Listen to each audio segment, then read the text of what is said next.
Good morning, everybody, and welcome back to Old Wood Outdoors. Today I'm going to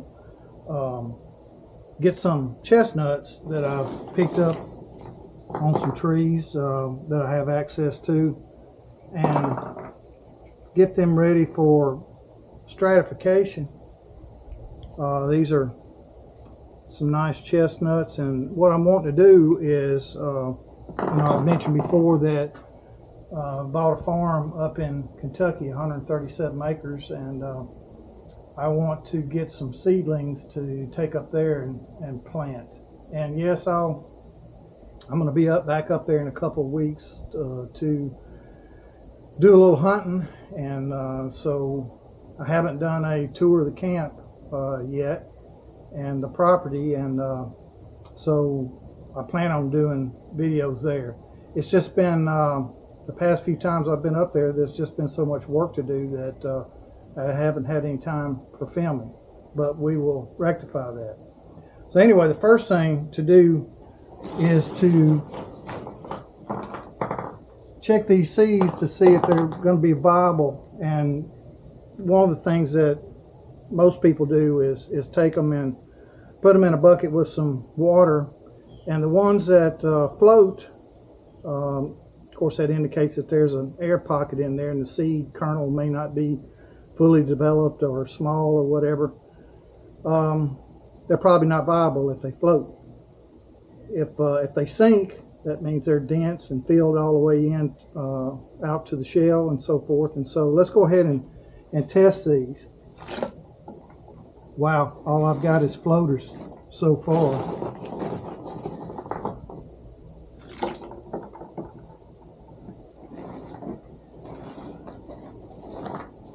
See a few down in there that are sinkers. I may not end up with all that many that are considered viable. I may be eating a bunch of these chestnuts. Anyway, let's see what we got. And then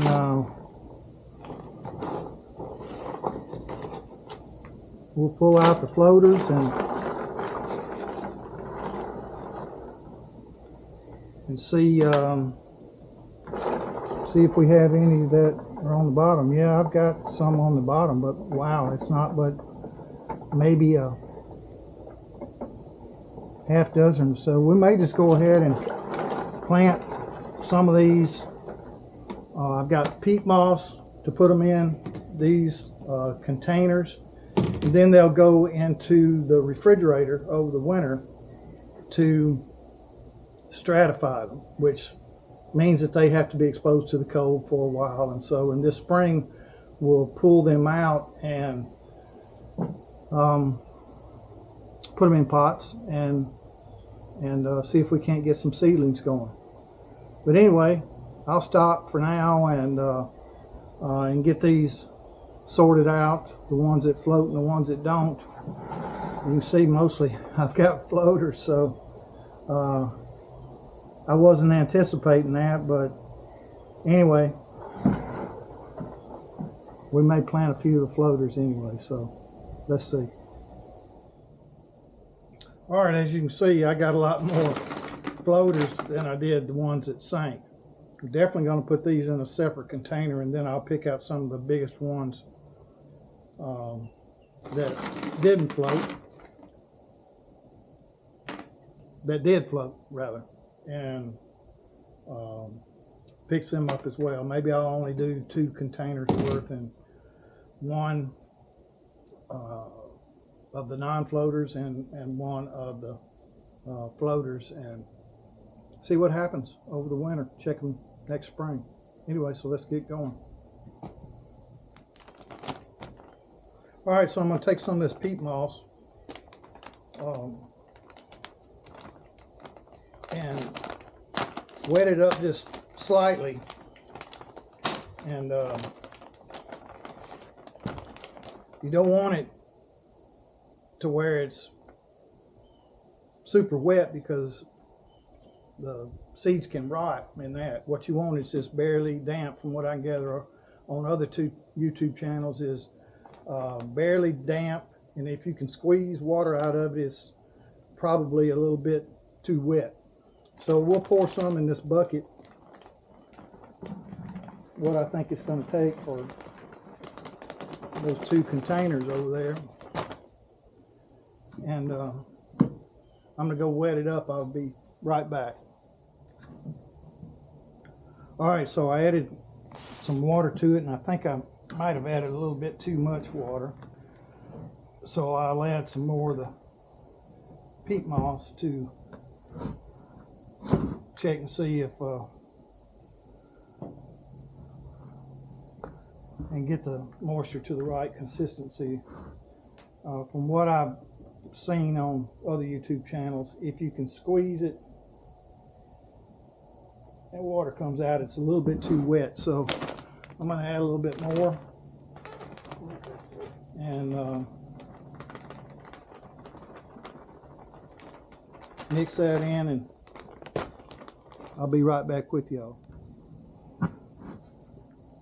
Alright, I feel like I've got it to the right consistency. I can squeeze it, and if I squeeze it super hard, I might be able to get a drop out of it, but it's damp. It's not wringing wet. All right, let me load some into the container. Then we'll put our non-floaters in it, which I wish I had a lot more of them. I've got 1, 2, 3, 4, 5, 6, 7, 8, 9, 10. So we got 10 of those. All right. I'm going to lay them out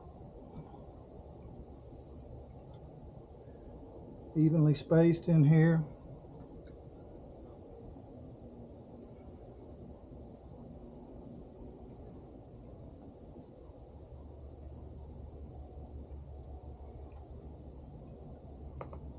Apparently the root radical is going to come out of this spot over here, and so will the when I plant them in pots, so will the upward sprout. And so from what I've seen, you need to kind of lay the seed sideways in the medium.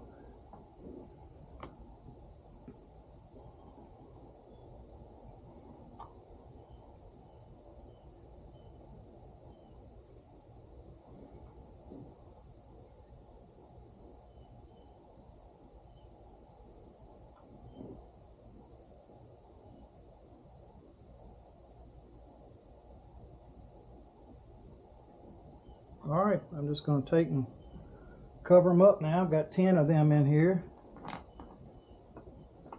And then we're going to go and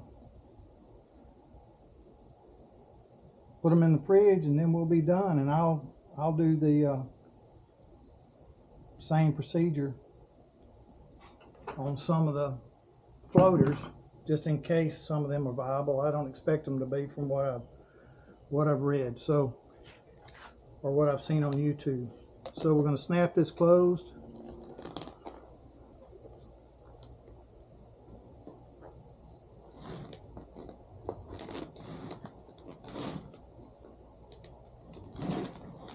Looks like it's closed. I am going to put a couple of holes in this container to let gases escape.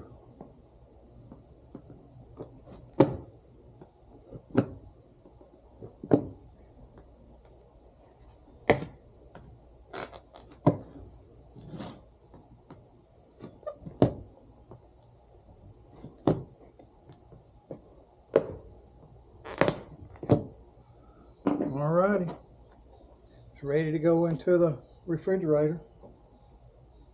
And I'm just gonna, I've got a refrigerator downstairs here. Well, y'all come along with me.